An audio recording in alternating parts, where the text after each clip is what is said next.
Hello, friendos and randos. Today was the Singapore Area Finals, which is an event that determines who gets to go for the Asia Finals, which is an event that determines who gets to go to the World Championship in Japan next March. So, if you aren't aware of how the championship season works, what happens is there is first the championship 1-on-1 and the championship 3-on-3 events, which lead up to the area finals in each country in Southeast Asia. So in Singapore, Malaysia, the Philippines, Indonesia, Taiwan, and Hong Kong, all of them will be attending the respective championships 1-on-1, 3-on-3, at which point a number of people will qualify for this area finals event. In Singapore today, the event was 32 players, and we will see the top 5 players making it to the area finals, the Asia Finals, that will be hosted at a later date. Now, this Asia Finals will be hosted at the end of the second wave of championships. So that means next season, basically, during the next round of events, there will be more chances for people to qualify in the 1v1 and the 3-on-3 championships. And from that position, there will be another set of representatives that all end up going to the Asia Finals, after another round of area finals in the respective Southeast Asian countries. Now, we today are going to be seeing a 5 rounds of Swiss, followed by a top 8 cut into single elimination, and we are currently looking at round 1 of the Swiss rounds. So, in front of us, we have Enel versus Blue Purple Luffy. So the players are just going to shuffle up and get ready to play. Now, the player on the left here, the Enel player, Elson, is someone who is very renowned as an Enel player. I've seen him play Enel many times. He's been playing Enel since, I believe, OPO 5 even. And come hell or high water, he is always playing this deck. He is the Enel player in Singapore. If you know Enel, you know Elson. And he has been bringing the deck up to now. I believe in the 1-on-1 championships, he did go X1, and that's how he qualified for today's area final tournament. Now we'll see him matching up into Luffy, best deck in format. We all know Blue Purple Luffy as well. He has been, of course, the man to beat in OP 12.5, OP 12, and OP 11 as well. For those of you who aren't aware what Enel's leader effect does, once per turn, when you are taken to 0 life, you may add 1 life and then you may discard a card. So he is a single colored 4 life leader. However, he does get to use that leader effect to heal once every turn. Now, this is a leader that hasn't seen the light of day for a long time, except for some enthusiasts like Enel, like Elson over here on the left. However, he is still very powerful in the sense that he can turtle very well. And Elson here has actually shared his build on X Twitter for you to look at, so make sure to check that out after as well. Now, let's see how this matchup does turn out. On the right here, we do have Fabian Chalice Cheng. He is a player from the team Elevate. Also very renowned player on the Blue Purple Luffy here, and was actually just recently crowned champion of the Grand Asia Open. I think not 2 weeks ago even, so very recently did come off a very good win here. And it looks like we are going into the dice rolls and mulligans. Enel is going first here. I need to double check who won the dice roll real quick, sorry. And it looks like Fabian did win the dice roll here, so he will choose to go second in this matchup. So he is going to be second. He is mulliganing here. Elson on the left, deciding whether he wants to keep this hand, does go for the mulligan. We do see a few cards in the first hand. He did have 6 cost Kuma in the deck, for example. So I am casting this with some knowledge of like the results of the tournament, but I don't know most of the results of the individual rounds. For example, I don't know whether Elson wins or loses this match. We are going to see what ends up being the matchup. I honestly have no idea how this matchup plays out. Of course, Elson here, Enel enthusiast, very clear of how the matchup goes. He will be starting us off in this game. Both players have done their mulligans. They are going to set up. I believe time in the round should be beginning very, very shortly. I believe everyone will be wanting to start at the same time here, ideally as well.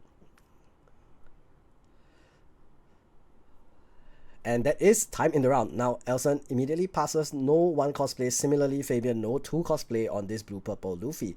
And now here will be swinging 8 at leader. So go straight for a big swing here. And Fabian does take that life, going down to 2. So on the forward turn, what will we be seeing here? It is going to be Zorojiro. And we are actually going to see the blue-purple Luffy starve Enel here. So not going to hit into that life and allow him to use some of those very powerful effects, such as that 9 cost Yamato to go from 1 life to 2, and also KO a character with cost equal to the combined life. Now I see a very powerful card here from the side of Enel. We do have the 4 cost Kuzan. He does set the Zorojiro to the top of the life and also forces Blue Purple Luffy to discard a card, and that is going to be the Gravity Blade, the new PRB alternate art, discarded from the side of Fabian. Now we're going to see a 6k swing into the face of Blue Purple Luffy, and what will be the play here? It is going to just be a take, and that Zorojiro goes back to the hand of Fabian. Now let's see if he does have any other ramp options here, because he wasn't able to ramp once the previous turn. He does just go for the Nami here and draws 3 and gets to put 2 cards to the top or the bottom of his deck, and it's going to look like probably a no ramp game from the side of Fabian here. Now you'll notice that Elson did decide to put the Zorojiro on the top of Fabian's life, and this is likely because he doesn't want to risk a ramp trigger and accelerate Fabian's game plan any further, because Enel is a deck that does want to go for the later stages of the game. He wants to build a board of many high cost characters, and Blue Purple Luffy is actually very similar in that regard. So we might see a very Clash of the Titans-esque kind of matchup here. We do see Fabian countering out of a 6k swing with a gear second, and now that leaves Elson with another 6 Dawn here. He is also running the 5 cost Sabo blocker from OP12, which will allow him to grab a life card to hand and then draw 2 cards and discard 1 card, which can be very powerful as well. So that is going to be the play here. Does go take 1 card from life and then draws 2, discards 1, which we will see what he chooses here. And it is going to be the 4 cost Kiku Nojo, followed by a 6k swing with the 4 cost Kuzan, countered by the Zorojiro that he did put to life earlier. Now we're going to see a 6k swing into the 4 cost Kuzan immediately, just letting go of that card. We aren't going to bother with 5k bodies, and Fabian drops the 8 cost SEC Snake Man Luffy here. Now on attack, this character can return a 4 cost character to its owner's hand and attach a Rested Dawn at the cost of discarding 1 card. So this is a very powerful card, used primarily, I believe, as a counter to the Blackbeard decks, because it has Innate Rush, which is not on play reliant, and also is able to return 4 cost Jesus Burgess to the hand of the Blackbeard. I also believe this is very powerful in the Rayleigh matchup, because it can bounce that 4 cost Luffy as well. Now, we are going to see Elson go for a 6k swing into leader with his Enel leader, and then now with the 5 cost Sabo as well, which is countered by the Usohachi. Now we're going to see 8 cost Katakuri appear, and he sets that powerful 8 cost Snake Man Luffy to the top of Fabian's life pile. This is the matchup from Whole Cake Island after all, folks. 8 cost Katakuri into 8 cost Monkey D. Luffy. Of course, this is the yellow 8 cost Katakuri from all the way OP03, not the most recent OP11 8 cost Katakuri that you may be a bit more familiar with. Now, Fabian goes for his first leader effect of the game, grabs a 3 cost Zorojiro here, and now goes for a 6k swing into the 5 cost Sabo. As you can see, he is not going to let Elson get any cards in hand from his life unless he takes them himself. Now, Fabian here, considering what the play is, he did leave the rest of the cards on the top of the deck, so might be going for a 9 cost Sanji play or something like that. But here goes for a 7k swing into that 5 cost Sabo one more time. Now, Elson will counter out of that with a, I believe, 3 cost Page. I'm not too sure what that card is. And then we are going to see Sanji into Bond Clay here. Not the kind of card you really want to be seeing off of that 9 cost Sanji, but does still develop 2 cards, of course, still going to be 2 powerful bodies. Now we're going back to Elson's turn. He is at 10 Dawn now, which allows him to play very powerful cards as well, such as the 10 cost Enel or the 9 cost Yamato you see at the front of the hand can be used to kill this 5 cost Nami. The question now is whether or not Elson will be trying to get rid of the board with that, with whether he goes for KOing the 5 cost Nami or he just gets rid of that 4 cost Bond Clay, because in this matchup that 4 cost Bond Clay can become as large as 11k, which can be very, very dangerous for the side of Elson. So we are gonna see a 6k swing into this Nami. Fabian currently not too many cards in hand, only used his leader effect 1 time so far. I believe around 5 cards in hand right now. So we'll see if he does go for the counter on this. Really wants to have as many bodies on board as possible. So exactly 5 cards in hand. Thank you, Fabian, for spreading that out for the stream. We are going to see if he does counter out on this Nami swing. It looks like he might have already countered. Sorry, I might have missed that. So he does go for 6k twice into the Nami with the Enel leader and Sabo, and both do get countered, leaving Fabian at 5 hand cards. So my mistake, everyone. Now we are going to Fabian's turn again. Elson does in fact KO that Bond Clay with that 9 cost Yamato. So again, Elson developing his bodies as much as possible. We see a Katakuri and a 9 cost Yamato now. Notably, he doesn't swing with that 8 cost Katakuri. He doesn't want to allow Fabian to chase it with his 9 cost Sanji. And Fabian here taking another 9 cost Sanji off of his leader effect and going to be setting the remaining 4 cards to the top of his deck likely in order to play another character off of that 9 cost Sanji. So here we are. Draws 4 turn. What will the 9 cost Sanji be calling? So here is going to be a 6k swing into this 5 cost Sabo. Elson letting go, understanding if he doesn't, that 9 cost Sanji is going to turn sideways into him as well. Now, what will Fabian be playing?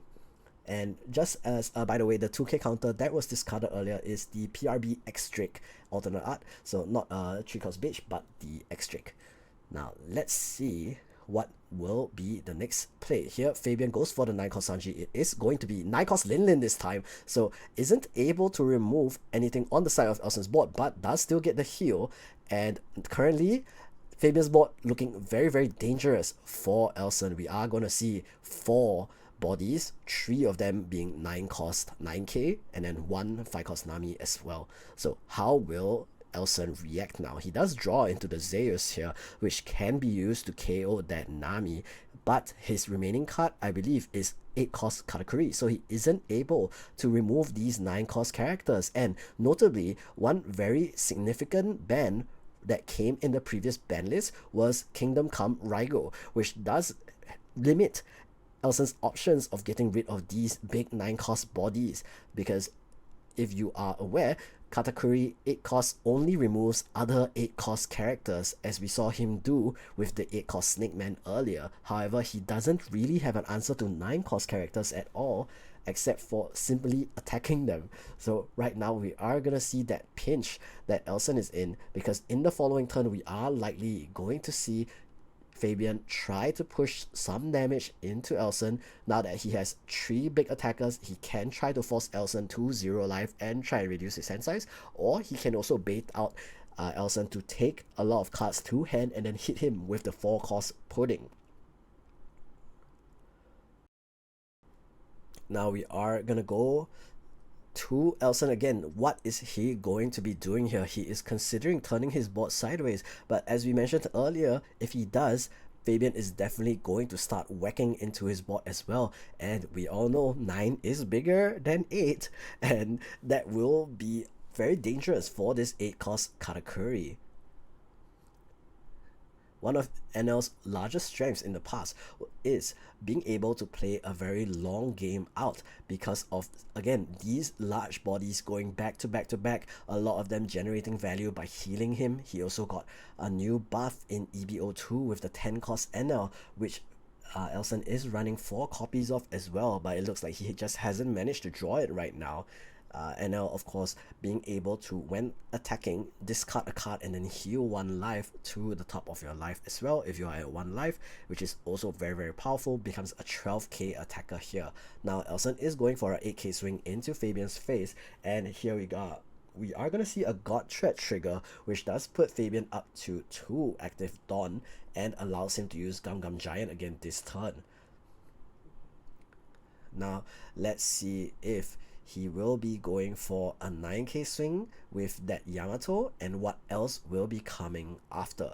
So again, Elson really wants to be developing like a couple more large bodies in order to take the game here. He does go for a Zeus here, just getting rid of the Nami blocker, takes the bottom life to his hand, and now 8 Dawn remaining. He might go for something like a Katakuri to send this Zeus back to his life because he can't remove any of Fabian's bodies right now.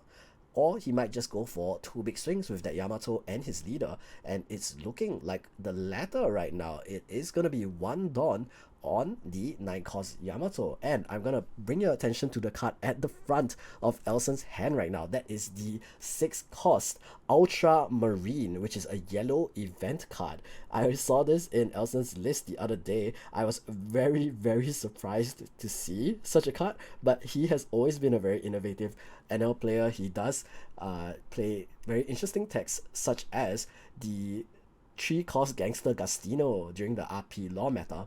So this 6-cost event is, you may send a 6-cost or lower character to the top or bottom of your opponent's, you may put a 6-cost character to the top or bottom of a player's life pile. So you can also use this as a heal on yourself, which seems very, very powerful as well. Now, Elson still has 7 Dawn available here. I wonder what he will be playing here. He could go for the Ultramarine, like I mentioned, to heal this 2-cost Zeus to his own life, but it might just be a 10 Dawn swing into Fabian's face instead, setting him at 1 life. The question now, I think, is whether on the crackback here, Elson will be able to protect this 8-cost Katakuri and 9-cost Yamato from whatever Fabian is going to attack into them. Because Fabian already has 3 9-cost bodies and Elson is currently only on the 1. Will he be able to catch up?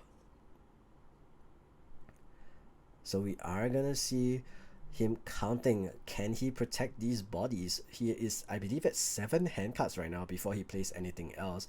This is, of course, a very high stakes match. Every win counts in a game like this. It is going to be just a 6k swing here from the leader into Fabian's face, and a 2k counter is fished out here. And here we're going to see 6-cost Kuma developed. So he discards the Ultramarine, does go up to 3 life here, which means Fabian isn't going to be able to pressure Enel's life down to less than 0. We're going to see a little bit of Fabian's leader effect again. He's only at 3 cards right now, but will go up to 5 by the time he's done drawing for his leader effect and for turn. And we will see what ends up being his play for this turn. He did discard another 9-cost Sanji with his Gum Gum Giant earlier, so he isn't going for another one of those. He is just double checking what he placed on the top of his deck. We'll be seeing what he does here.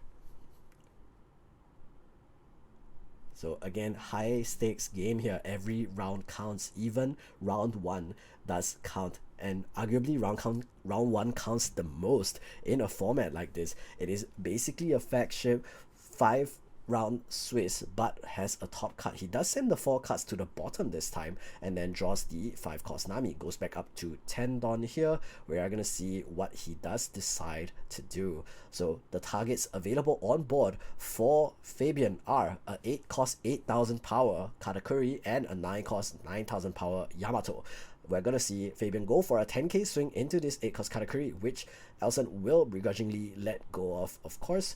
And we're going to see his 2 9-cost Sanjis now. Will they be able to raise his feet against a person like Yamato? So let's see if that will be 2 more large swings coming the way of Elson. If we're predicting Fabian to play that 5-cost Nami, it is going to be 2 more 11k swings. However, that would leave Fabian without any Dawn open. But I think it may be a worth it investment still in order to get rid of that one big body that Elson has remaining. Remember, the body count here is 1 9k body versus 3 9k bodies on the side of Fabian. And here we go with the first 11k swing into this Yamato. Will Fabian be able to fish out 3k counter from Elson's hand? Again, I think Elson only 5 cards in hand now after using his 6-cost Kuma, and does drop another 6-cost Kuma and a 3-cost Beige this time, so actually got the correct card now, and getting rid of that to protect his 9-cost Yamato. Elson again getting hit for 11k. Will he be able to protect this 9-cost Yamato? It is another 11k swing here, only 3 cards left in his hand, and it does look like 2 Zeuses and that 8-cost Katakuri we saw earlier, so at the very least he will be able to protect it, but he will go down all the way to 1 hand card only. Now the question is, does Fabian just elect to guarantee this 9-cost Yamato goes down by attaching all 5 Dawn here to leader and swinging into the Yamato? And he does go for just 3 Dawn and telling Elson, you can lose this Yamato or you can lose your final hand card. And there we go, we do have knowledge now. Elson has 1 brick at minimum. Fabian just taking that 9-cost Yamato out, and Elson is left with just a 2k attacker in Zeus and a 7k attacker in that 6-cost Bartholomew Kuma. How will Elson navigate this final stages of the game? It is going to be very, very difficult. Gum Gum Giant does come down from Fabian at the 8k swing from this Bartholomew Kuma. How will the rest of the turn go here? We're gonna see that Gum Gum Giant drop a 9-cost Charlotte Linden here. Fabian letting Elson know he doesn't really need any more big bodies to contest on board. He already has all of these remaining ones. Now he does have the 8-cost Katakuri and will target that Zeus off his own board to send to his bottom of his life here. I think he's also considering that 6-cost Kuma to be returned to life instead, because if he does send it back, he can use it again the following turn. However, in this case, we are just going to see the 6-cost Kuma left on the board, the Zeus sent to the top of Elson's life. And here we go, Fabian's turn again does get another 5-cost Nami to his hand. We already saw him take 1 the previous turn, so he does have quite a couple of blockers available to him for defense. And we are gonna see the 9-cost bodies start turning sideways. 1 into the 6-cost Kuma, which on KO lets Elson heal another card to his life, and then Sanji kicks him twice, taking him down to 2 life. The leader also swings as well, and there goes Sanji into 8-cost Katakuri, and Fabian has completed his board of giants. 8k, 9k, 9k, 9k, and 9k, and only 1 8k available on the side of Elson. He is struggling with this, and he is of course lamenting as well that this is a rather difficult matchup. He hasn't drawn that 10-cost Enel that is very, very crucial to allow him to apply some pressure here, and I believe next turn is going to be very difficult for Elson. Now it is going to be another Gum Gum Giant discarding an 8-cost Katakuri from Fabian, and we are going to see a 10-cost Enel finally drop down, swinging 11k into Fabian's face, allowing him to get that Snake Man that was sent to his life so early on in the game. Fabian just having a little laugh. I think they both understand that the game is going to be over this turn for Elson. Fabian grabs a 6-cost Sanji, refreshes, and draws for turn, getting ready to unleash the onslaught of 9k attacks into Elson's face. Now first, we are going to swing with the 8-cost Katakuri, which Elson does take. No trigger here. 9-cost Linden goes for a 9k swing. We are going to see Elson discard a Kiku Nojo, and then another 9k swing, and Elson scoops it up. He knows it's game here, so isn't able to take the first game in this 5-round Swiss in the blue-purple Luffy area finals. There is going to be so many blue-purple Luffy players in the tournament today, and Elson unfortunately just wasn't able to draw the key pieces he needs in his deck. He does have some answers, however just didn't find that 10-cost NL early enough to keep applying pressure with that 12k swing. That being said, it is just round 1. He does have a chance to make it all the way back into the top cut by winning the next 4 games in a row. Let's see if he does manage to pull that off. However, Fabian here taking the 1-0 and heading into round 2 with a still perfect score. Now, I will be casting the rest of the games. I will see you guys in the next one, friendos randos. Peace out.